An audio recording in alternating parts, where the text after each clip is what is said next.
Bismillahirrahmanirrahim. Assalamualaikum warahmatullahi wabarakatuh. Alhamdulillah. Allahumma salli ala Sayyidina Muhammad wa ala ali Sayyidina Muhammad. Hari ini kita akan membahas tentang alam kubur dari sahabat Abu Sa'id Al-Khudri radhiyallahu anhu. Rasulullah sallallahu alaihi wasallam pergi salat.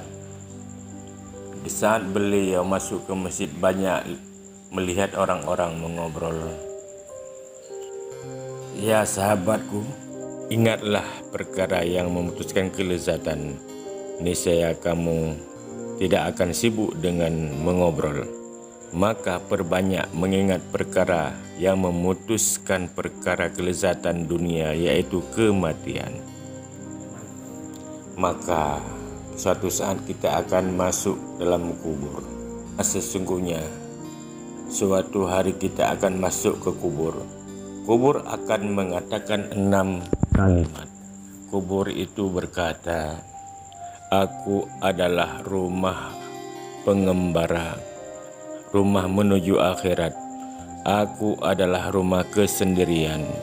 Aku adalah rumah menakutkan. Aku adalah rumah kegelapan. Aku adalah rumah tanah. Aku adalah rumah cacing." Maka tatkala seorang hamba mukmin dikubur, maka kuburan berkata kepadanya, "Selamat datang. Silakan mari. Kamu adalah orang yang paling aku cintai di muka bumi. Maka hari ini aku telah menguasai dirimu. Kamu adalah bahagian daripada penghuniku. Aku akan berbuat baik kepadamu." Maka diluaskanlah kuburan seluas pandangan mata dan dibuka pintu surga untuknya. Sebaliknya, kalau yang masuk adalah orang kafir, maka kubur berkata, "Tidak ada selamat datang dan sambutan hangat. Kamu adalah orang yang paling aku benci di muka bumi ini. Maka pada hari ini aku telah menguasai dirimu. Kamu adalah bahagian penghuniku dan kamu akan melihat bagaimana perlakuan buruk aku terhadapmu." Maka disempitkan kuburnya sampai tulang rusuk-rusuknya patah. Sahabat Abu Sa'id Al-Khudri berkata, Nabi sallallahu alaihi wasallam mengisyaratkan dengan jari-jari tangannya. Beliau memasukkan sebahagian jari-jari satu ke dalam jari-jari lainnya. Kemudian Nabi sallallahu alaihi wasallam berkata, lalu Allah mendatangkan 70 ular besar. Jikalau salah satu daripada ular itu menyemburkan bisanya ke bumi, maka bumi ini tidak akan pernah menumbuhkan sesuatu di dunia ini. Lalu ular itu menggigit, membelitnya sampai hari kiamat. Rasulullah sallallahu alaihi wasallam bersabda, "Innamal qabru raudhatum min riyadil jannah au hufratum min hufarin niran." Sesungguhnya kubur adalah sebuah taman daripada taman surga atau jurang daripada jurang neraka. Dikisahkan dari Abu Bakar Ismail dengan isnad dari sahabat Utsman bin Affan radhiyallahu an. Sesungguhnya tatkala disebutkan kepada Utsman bin Affan tentang neraka, beliau tidak menangis. Tatkala disifatkan tentang kiamat, maka tidak menangis. Dan tatkala disifatkan tentang kubur, maka beliau Utsman menangis. Lalu sahabat Utsman ditanya, "Mengapa seperti itu wahai pemimpin orang-orang mukmin?" Utsman bin jawab, Sesungguhnya tatkala aku berada di alam neraka, maka aku bersama orang-orang. Tatkala aku berada di dalam hari kiamat, maka aku bersama-sama dengan orang. Dan tatkala aku berada di alam kubur, maka aku sendirian. Tiada seorang pun manusia bersamaku. Sesungguhnya kunci kubur ada pada malaikat Israfil. Ialah yang membuka kubur di hari kiamat. Kemudian Utsman bin Affan berkata, barang siapa yang mana dunia ini adalah penjaranya, maka kubur adalah surganya. Barang siapa di dunia ini surganya, maka kubur adalah tahanan dan penjaranya. Barang siapa di dunia ini tali pengikatnya, maka kematian adalah pelepasan ikatan. Dan barang siapa meninggalkan bagiannya di dunia, maka dia akan dipenuhi di akhirat oleh Allah. Kemudian Utsman bin Affan berkata, sebaik-baik manusia adalah orang yang meninggalkan dunia sebelum dia meninggal dunia, yang membuat Tuhannya ridha. Kisahkan daripada Syekh Hasan Al-Basri, sesungguhnya dia lagi duduk di depan pintu rumahnya. Tiba-tiba lewatlah sebuah jenazah di hadapannya. Di belakang itu ada orang-orang atau penggiring jenazah, dan di dekat jenazah itu ada seorang gadis kecil. Gadis kecil itu telah kusut rambutnya dan dia dalam keadaan menangis. Kemudian dikisahkan selanjutnya, berdirilah Syekh Hasan Al-Basri mengikuti jenazah itu. Lalu gadis itu berkata, wahai ayahku, tiada sebuah hari yang menyambut seperti hari ini di dalam umurku kesedihan. Syekh Hasan Al-Basri berkata, wahai gadis, tiada pula hari yang menyambut seperti hari ini, yaitu hari ini ayahmu akan kukubur. Syekh Hasan Al-Basri menyalati jenazah dan pulang. Ketika esok harinya, Syekh Hasan Al-Basri melaksanakan di pagi hari. Matahari telah terbit dan duduklah ia di depan pintu rumahnya. Tiba-tiba ia melihat gadis itu dalam keadaan menangis pergi ke kuburnya untuk berziarah. Kemudian Syekh Hasan Al-Basri berkata, gadis ini adalah gadis bijaksana. Aku akan mengikutinya. Barangkali dia akan berkata dengan kalimat yang membuat ada manfaatnya. Kemudian dilanjutkan kisahnya. Syekh Hasan Al-Basri mengikuti gadis itu. Ketika gadis itu telah sampai di kubur ayahnya, Syekh Hasan Al-Basri menyamarkan diri dan bersembunyi di semak-semak supaya tidak dilihat oleh gadis itu.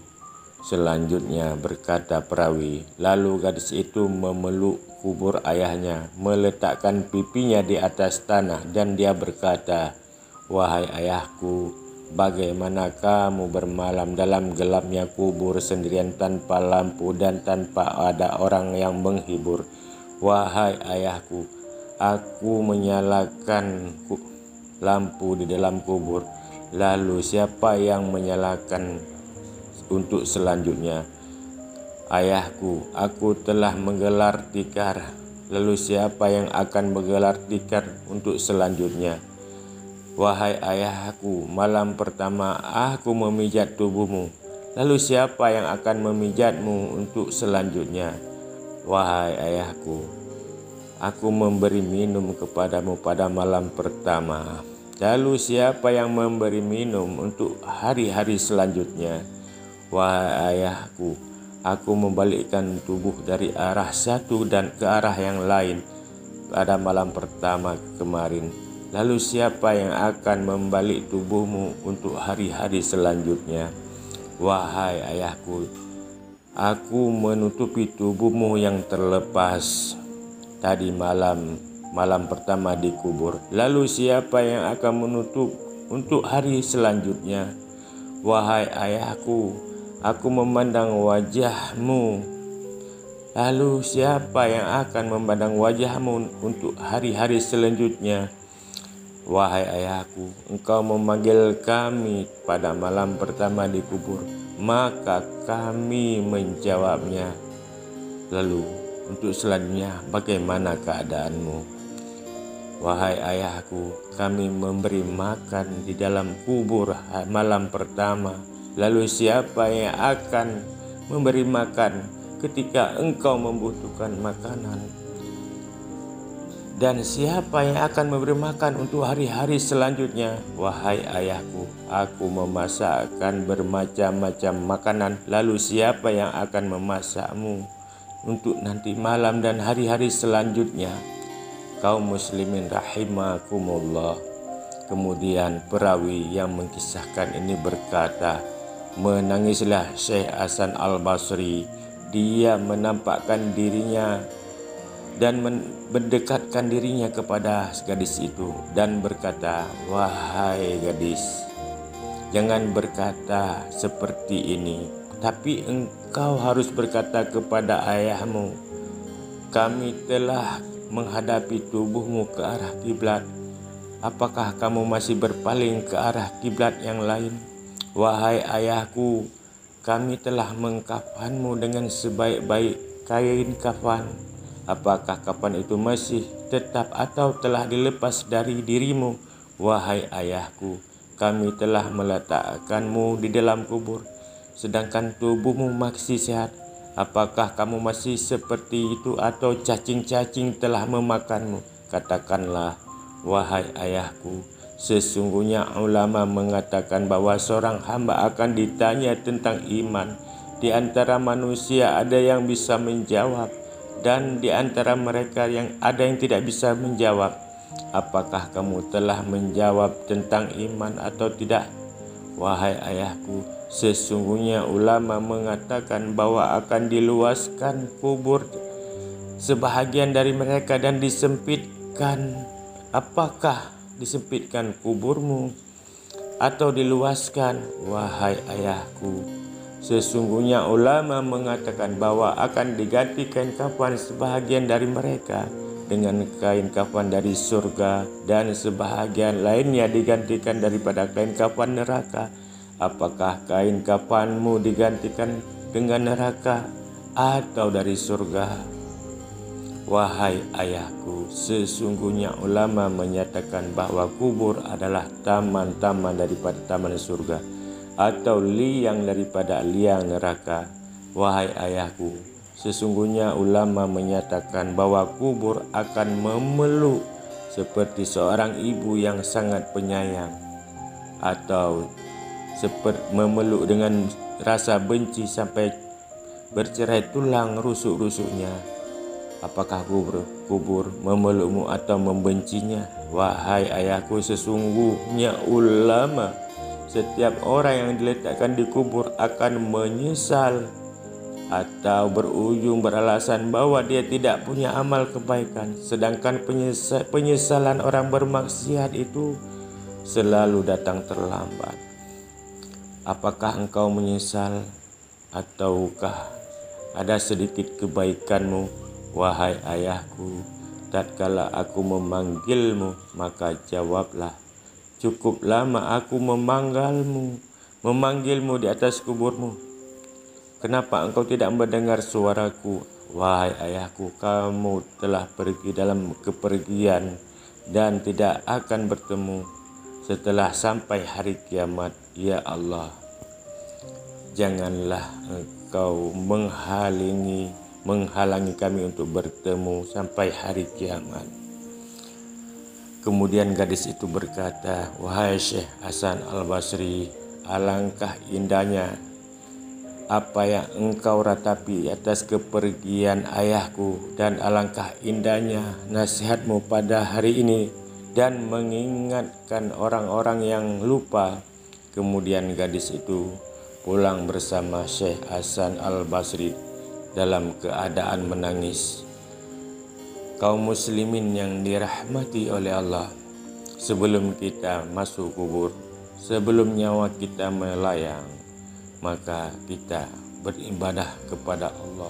Kita harus beriman kepada Allah, karena mari kita sukseskan kuburan kita dengan memperbanyak amal-amal selama kita hidup sebelum timbul penyesalan.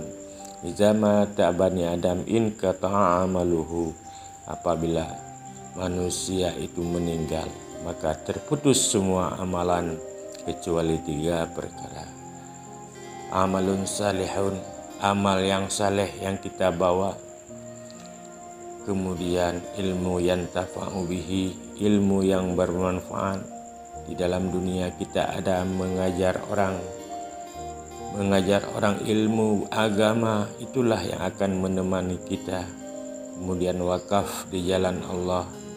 Kita mempunyai kelebihan harta, mari kita sumbangkan, kita wakafkan pada masjid, kepada pesantren, kepada tempat-tempat ibadah, dan juga menanam pohon-pohon yang berguna untuk segala makhluk Allah, juga yang bermanfaat.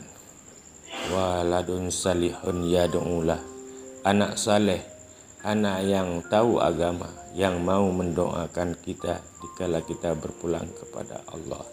Ya Allah, jadikan kuburan kami daripada kebun surga ya Allah, dan jangan jadikan kubur kami lubang daripada lubang api neraka.